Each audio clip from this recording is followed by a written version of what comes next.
safe and effective. Last week, we received almost 1 million doses of COVID-19 vaccine. We're getting another million. And before the end of this month, we will have received a total of 8 million doses of COVID-19 vaccines. On the 500,000 AstraZeneca vaccine doses delivered from the Serum Institute last week, these shots are being distributed to provinces as we speak. More and more people are getting vaccinated every day. That means more grandparents, healthcare workers, and vulnerable people are now safer.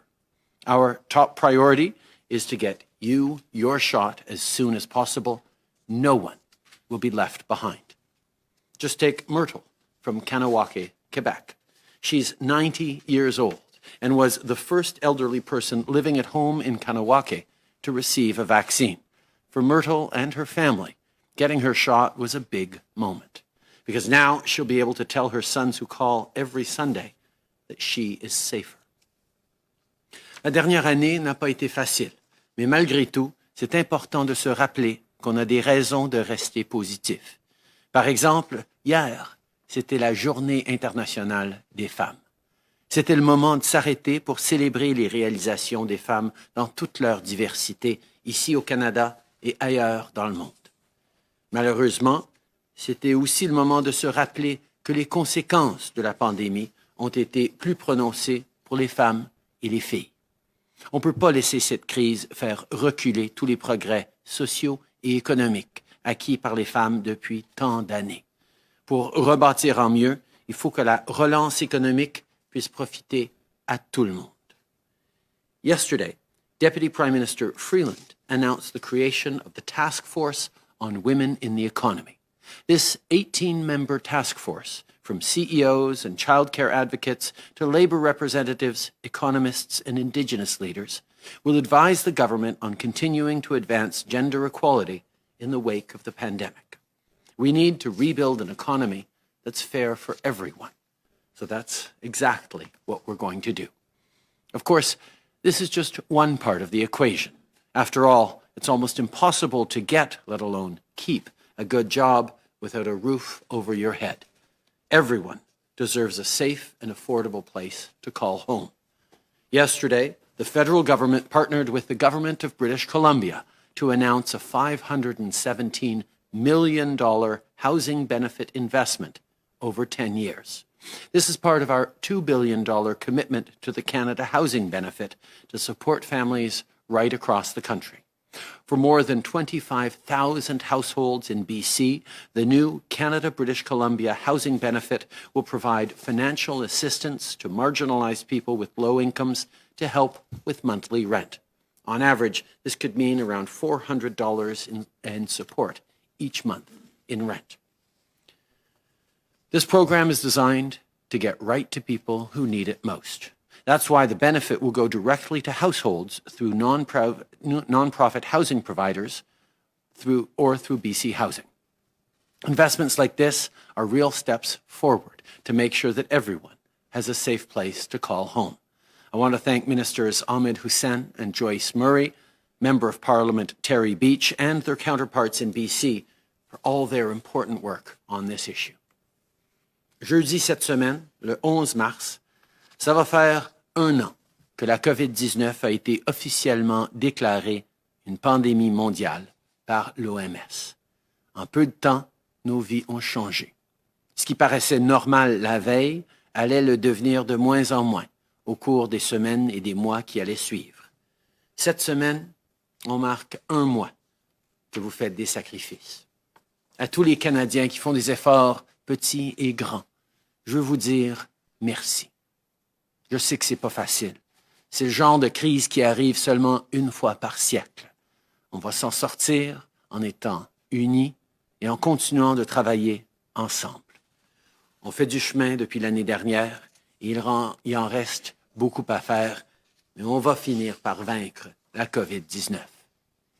We're naming March 11th, 2021 as a National Day of Observance to honor everyone we lost to this terrible virus and to recognize the impact this global pandemic has had on all our lives. Around the world, more than 2.5 million people have died because of COVID-19. 22,000 of them were our fellow Canadians. They have been taken from us, but they will not be forgotten. Each one was special. Each one was loved. They were grandparents, friends, parents, brothers, sisters, and colleagues. There are no words for the pain of losing someone you love. As a country, we remember all those we lost and we mourn with families and friends. To everyone who is grieving, we're thinking of you and we're there for you. On Thursday, I invite all Canadians to join together to honor the memory of those we have lost and to thank all those who continue to make incredible sacrifices to fight this pandemic. Together, we will beat this virus. Merci. Je cède maintenant la parole à la Dr Tam et le Dr New.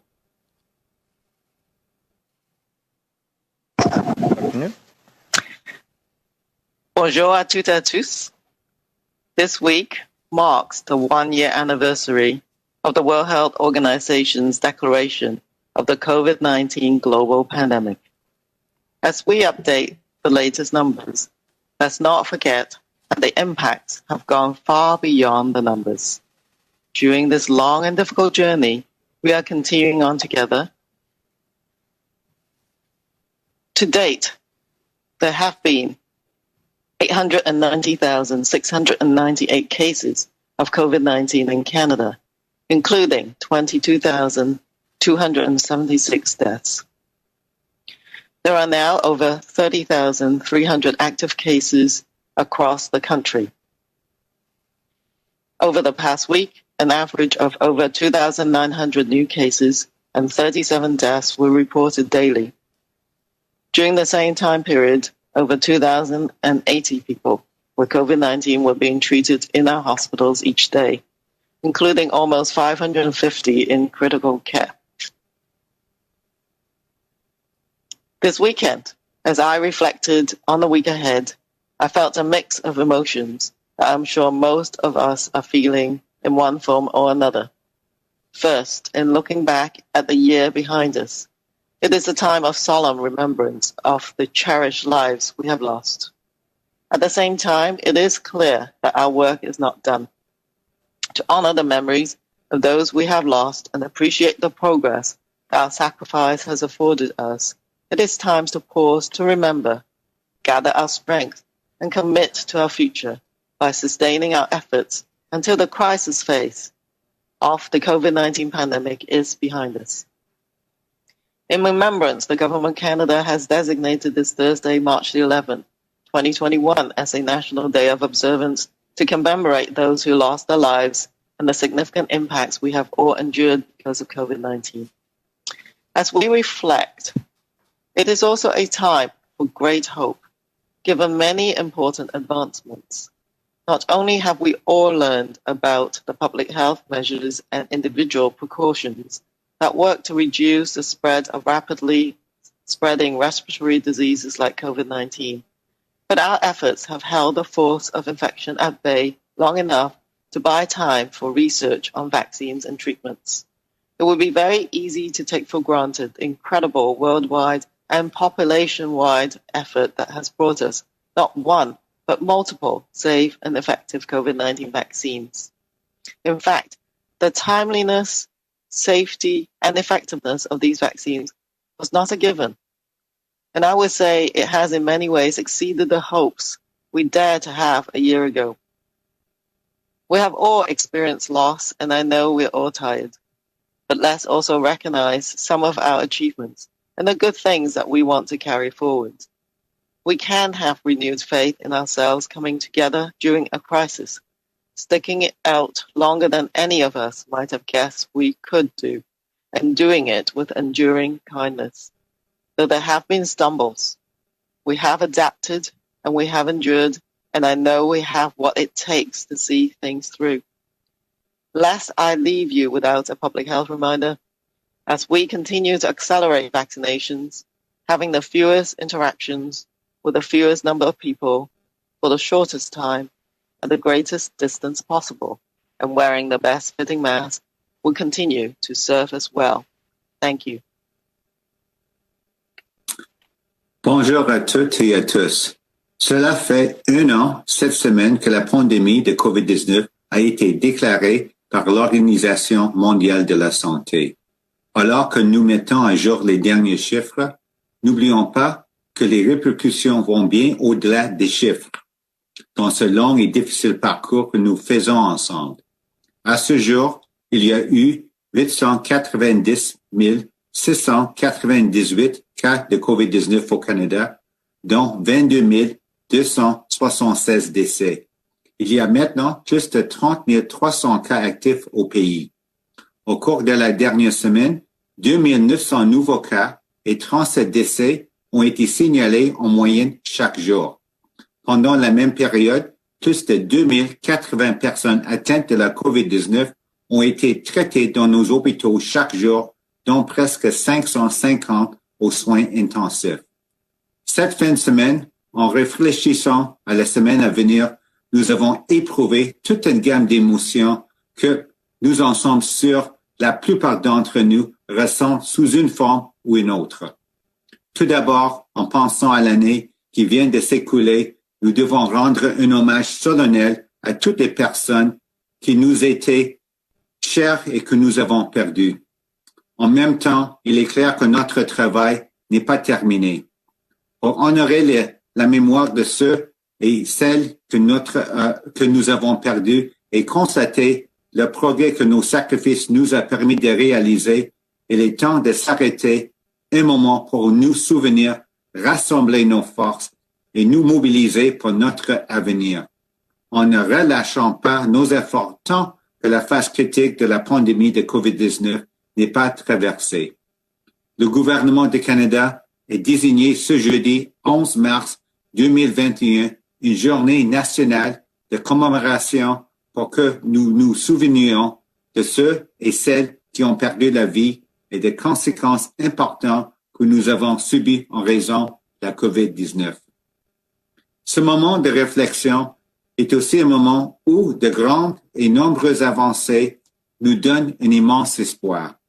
Non seulement nous en savons tous plus sur les mesures de santé publique et les précautions individuelles à prendre pour réduire la propagation rapide des maladies respiratoires telles que la COVID-19, mais nos efforts ont permis de contrôler l'infection suffisamment longtemps pour que la recherche sur les vaccins et les traitements puisse se faire.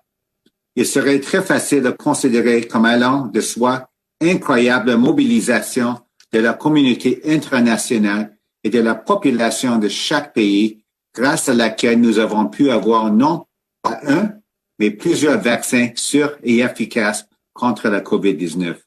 En fait, la rapidité avec laquelle ils ont mis au point leur innocuité et leur efficacité n'était pas acquise d'avance. Et nous dirions qu'à bien des égards, jamais nous n'aurions espéré de telles avancées il y a 1 an. Nous avons tous subi des pertes et je sais que nous sommes tous fatigués, mais sachons aussi reconnaître certaines de nos réalisations et soyons conscients des éléments positifs que nous voulons faire avancer. Nous pouvons avoir une foi renouvelée en notre capacité à nous unir pendant une crise, à tenir plus longtemps que chacun d'entre nous aurait pu le penser et à le faire avec une bonté qui ne s'est jamais démentie. Malgré les faux pas, nous nous sommes adaptés, nous avons résisté, nous savons que nous avons ce qu'il faut pour aller jusqu'au bout. Nous ne voudrions pas conclure sans faire un rappel de santé publique. Alors que nous continuons de procéder rapidement à la vaccination, les mêmes mesures continueront de nous être bénéfiques.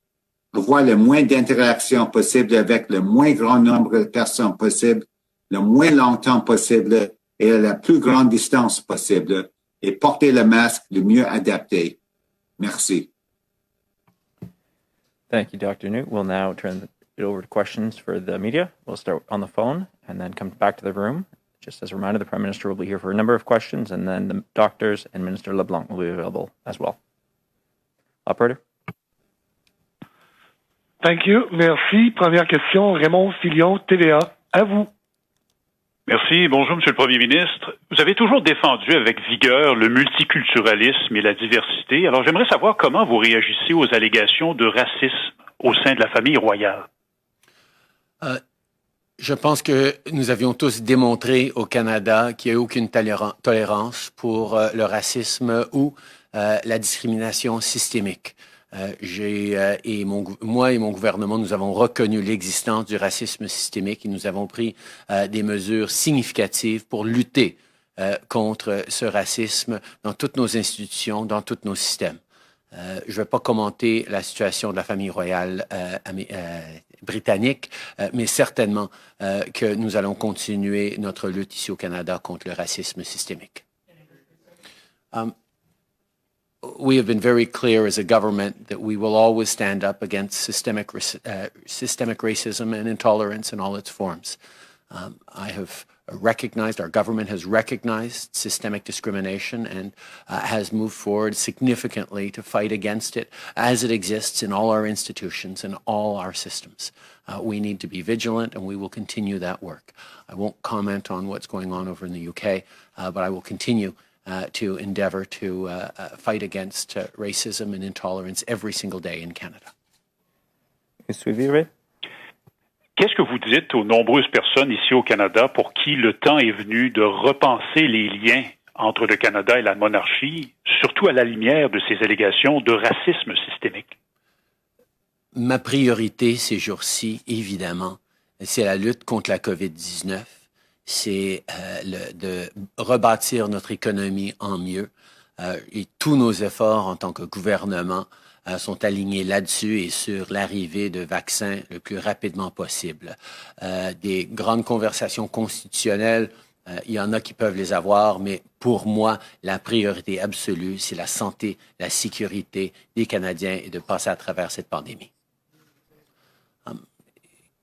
Right now, my single most important priority is getting through this pandemic and rebuilding the economy.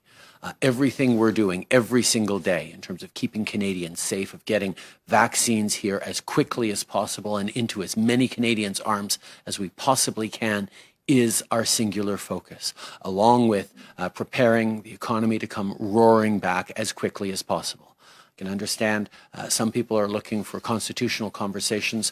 I'm not going to engage in those right now. I am focused on getting us through this pandemic. Merci. Prochaine question, operator. Thank you. Merci. Next question, Cormac McSweeney, City News. Line open. Prime Minister, there are reports that the government will not be presenting a budget in March, that it will be later this spring. Can you confirm whether or not we will get a budget by the end of the month? And what is your government's justification for not presenting a fiscal plan this month, given the fact that we haven't had a budget since 2019?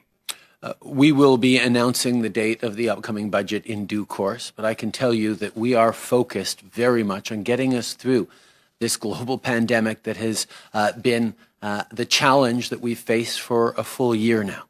We have put forward measures repeatedly, including fiscal updates and significant investments in Canadians, from families to workers to small businesses, and we will continue to do absolutely everything necessary to get us through this pandemic as long as it takes. That's the promise I made to Canadians, that we would have people's backs every step of the way, whether it's on income supports, whether it's on the housing benefits we've announced today, whether it's on getting them vaccinated as quickly as possible. We are working on the budget. It will be coming soon, but we will have an announcement to make in due course. Follow-up, Cormac?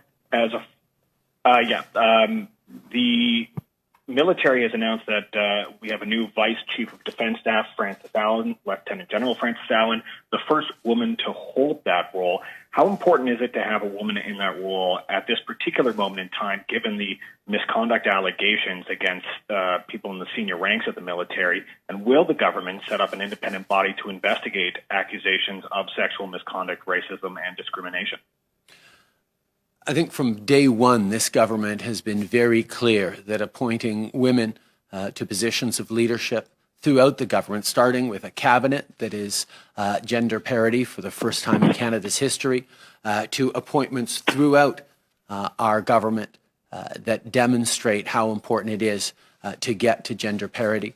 I am very pleased to see a strong woman in the vice chief position for the first time in Canada's history. And obviously, the tasks of everyone in senior leadership in our military is to move forward on ending the challenges of harassment and discrimination in the military and in other systems, as well as ensuring that anyone who comes forward to share stories or allegations is given the support and resources that they need. D'abord, en tant que gouvernement, on a toujours démontré l'importance de mettre des femmes dans les positions de pouvoir. Ça a commencé avec notre cabinet paritaire, mais aussi dans nos nominations à travers les instances gouvernementaux. Depuis 5 ans, on a vu il y a énormément de femmes, de personnes racisées, de minorités qui ont été élevées parce que cette diversité est essentielle pour le bon fonctionnement de notre pays. Par rapport aux forces armées, je m'attends à ce que tous les dirigeants, tous les hauts cadres soient là pour lutter contre l'intimidation, l'harcèlement et les agressions. Mais effectivement, avoir une première femme dans la position cette position va être important pour continuer notre lutte pour éliminer la discrimination et l'intimidation au sein de nos forces armées et de s'assurer qu'on a les ressources nécessaires pour offrir l'appui à tous ceux qui s'avanceraient avec des préoccupations ou des histoires troublantes. Merci. Prochaine question. Operator. Thank you. Merci. Prochaine question, Mélanie Marquis, La Presse, à vous. Bonjour, M. Trudeau. Le Bloc québécois vous demande d'appliquer la quarantaine à l'hôtel obligatoire pour tous, incluant les voyageurs terrestres, parce que, bon, certains trichent, prennent un vol intérieur, par exemple, jusqu'à Burlington, ensuite prennent un autobus, un taxi. Que répondez-vous au Bloc qui réclame cette mesure? Nous avons, depuis 1 an maintenant presque, amené parmi les mesures les plus strictes pour les voyageurs internationaux au Canada comparé à tous nos pays homologues. On a 2 semaines de quarantaine depuis les tout débuts. On n'accepte pas que les voyageurs qui ne sont pas essentiels ou résidents au Canada puissent venir au Canada, et ce depuis 1 an. Il y a plusieurs mois maintenant, on a instauré des mesures par rapport au dépistage avant de pouvoir revenir au Canada et maintenant du dépistage sur le retour. On est en train de regarder l'efficacité de toutes nos différentes mesures. Effectivement, il y a différentes mesures pour les aéroports versus nos postes de frontières terrestres, mais nous sommes confiants que nos décisions basées sur les meilleures pratiques, basées sur la recommandation des experts, sont les bonnes pour garder les Canadiens en sécurité. Clairement, oui, un suivi, clairement, leur répondez-vous oui, non, et pourquoi oui ou pourquoi non? Je pense que c'est important de souligner que des mesures qu'on met en place doivent être les bonnes et par rapport à la sécurité, la santé des gens, mais aussi des mesures qui sont praticables, sont des choses qu'on peut arriver à opérationnaliser. Nous sommes toujours ouverts à des suggestions d'en faire plus et on va regarder les suggestions du Bloc.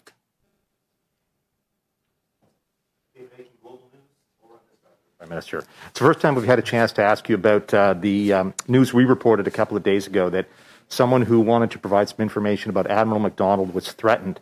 And so I'd like to hear you comment on that. And then following on that is what steps have you or the government taken to give comfort and surety to those who may have some information about some of these investigations and are nervous about coming forward? Can you speak to that? Thank you, David. It is absolutely unacceptable that anyone who would come forward to share allegations or preoccupations around incidents of harassment or assault in our military or anywhere else be faced with intimidation themselves or threats. That is something that I condemn in the strongest terms. Everyone needs to feel comfortable in being able to come forward with concerns or allegations, and there need to be the resources and supports there to make sure they are heard and that those allegations are followed up on, respecting the wish of those people who come forward. It is extremely important that anyone who works anywhere in Canada, particularly for government, particularly anyone who's chosen to serve in our armed forces, be supported and listened to. We will continue to move forward on measures to ensure that we are not only giving those supports to people who come forward, but also ensuring that we're putting in place independent mechanisms to put an end to these troubling allegations and this behavior once and for all. C'est absolument inacceptable que quiconque viendra avec des allégations ou des histoires préoccupantes d'harcèlement ou d'agression au sein de nos forces armées soit elle-même victime d'intimidation ou d'harcèlement ou de menaces même. Personne qui partage ces allégations devrait subir ça et je condamne ces rapports dans les plus stricts termes. Nous nous devons d'assurer que quiconque veut venir de l'avant est écouté, est appuyé avec les ressources et le soutien nécessaires et qu'on puisse avancer avec des enquêtes indépendantes, dépendamment de la volonté de la personne qui qui partage ces allégations. Le respect des survivantes doit être au cœur de tout ce que nous faisons. Et évidemment, nous allons avancer avec des mesures et pour offrir plus d'appui à tous ceux qui ont des préoccupations à partager, mais aussi des mesures pour mettre fin à cette culture qui permet ou qui tolère de l'intimidation ou de l'harcèlement au sein de nos institutions au Canada. Oui, bonjour, Laurence Martin de Radio-Canada. Vous parlez donc d'enquête indépendante. Est-ce que vous confirmez qu'il va y avoir un comité d'enquête indépendante pour justement ces allégations d'inconduite sexuelle dans l'armée? Et si oui, pourquoi ne pas l'avoir fait plus tôt? Parce que cette demande, elle est sur la table depuis plusieurs années, M. Trudeau. On est en train de voir dans beaucoup de nos institutions, que ce soit nos forces armées, que ce soit Correction Canada, Service correctionnel Canada récemment avec certains rapports, que ce soit au sein de la GRC, comme on a vu dans la commission Bastarache, des problèmes culturels, d'une tolérance d'abus ou d'harcèlement qui n'a pas sa place nulle part au Canada. Nous allons et nous sommes en train de regarder les différentes mesures qu'on peut mettre en place et pour s'assurer que d'abord, il y ait les appuis réels pour tous ceux et celles qui s'avancent avec des plaintes, des histoires d'harcèlement, des allégations sérieuses, mais aussi qu'on mette en place les mesures pour changer la culture dans nos institutions, pour changer la culture dans nos lieux de travail à travers le pays. Nous avons fait des avancées là-dessus, mais nous avons encore plus à faire. Nous allons regarder évidemment tous les différents rapports et recommandations qui ont été faits et nous allons agir. I think what we're seeing over the past days, weeks and months is a really troubling pattern in Canada. Whether we talk about the news coming out of the Canadian Armed Forces, whether we talk about the Bastarache report into the RCMP, or even recent reports coming out of Correctional Services Canada, we see that our institutions in Canada are not doing a very good job either of preventing a culture that tolerates harassment, intimidation, and even assault, or puts forward measures to support anyone who comes forward with stories of harassment, intimidation, or assault. This needs to end. There have been, as has been pointed out, numerous reports and recommendations made on measures that can be put forward to do that. We have taken steps as a government in that direction, but there is more to do, and we will do more. En question de suivi, M. Trudeau, parce que vous l'avez dit, ça fait des années qu'il y a des allégations au sein des Forces armées canadiennes. Cette demande pour un comité d'enquête indépendant, elle existe depuis des années, elle a été faite à votre gouvernement depuis des années. Pourquoi est-ce que vous n'avez pas agi? Parce que quand on regarde ça de l'extérieur, c'est un peu comme on se dit, bon, ben, on a attendu qu'il y ait un scandale pour agir. Au contraire, on a agi. On est allé de l'avant avec plus de mesures, plus de structures pour mieux répondre à des allégations qui viennent de l'avant, pour transformer la culture avec Opération Honneur, par exemple. Mais ce qu'on est en train de voir, c'est que les changements qui ont été apportés n'ont pas été assez rapides, et il va falloir qu'on en fasse plus, et on va en faire plus. I think we have taken significant measures over the past number of years in Parliament with C-65 around our armed forces, with a number of recommendations. We've moved on from the Deschamps report. We're moving forward on measures within the RCMP, and we've moved forward on measures within Corrections Canada. But what is obvious is that those measures didn't go far enough, and they haven't moved fast enough. And that is my commitment, that we will be moving faster and going further to make sure that anyone who serves their country or works for the government or ideally works anywhere in Canada has a safe workplace and recourse if they are unsafe. Prime Minister Lee Berthiaume, Canadian Press. Parties left and right of yours are calling for more targeted supports for sectors that will likely be last to emerge from the pandemic. Why are you resistant to this idea? We have, from the very beginning, delivered on our promise to Canadians that we would be there to support people as long as it took, as much as it took. That's something that we've demonstrated. Of all the money invested in helping Canadians get through this pandemic, 8 or 9 of every $10 has come from the federal government. We have been there. And these supports have been targeted to the most hard-affected sectors. Airlines have received over $1.5 billion in supports. Tourism operators have received support through the wage subsidy, through the CEBA. There have been many, many different supports that have gone to the hardest affected sectors, and we've further extended those supports. We have announced supports in our fall economic statement, and we certainly hope that parties in the House, particularly the Conservative Party, will stop playing games, blocking and obstructing the passage of important legislation, from medical assistance in dying to measures to support families. We know it's important that our democracy continues to function, that we continue to have robust debate around all these measures, but even the NDP and the Bloc are now pointing out that the Conservatives are being obstructionist in the functioning of Parliament. We need everyone to work together to be able to continue to deliver the supports for Canadians that they so richly need in this difficult time, even as we approach what is hopefully the end of this pandemic with the arrival of mass vaccinations. Prime Minister Tom Perry from CBC. I know you don't want to get involved in a constitutional debate. I know you don't want to comment on the royal family. But I would like to ask you, how do you reconcile your support for the monarchy with your stated desire to dismantle the legacy of colonialism in this country? There are many institutions that we have in this country, including that big building right across the street from us, Parliament, that has and is built around a system of colonialism, of discrimination, of systemic racism in all of our institutions.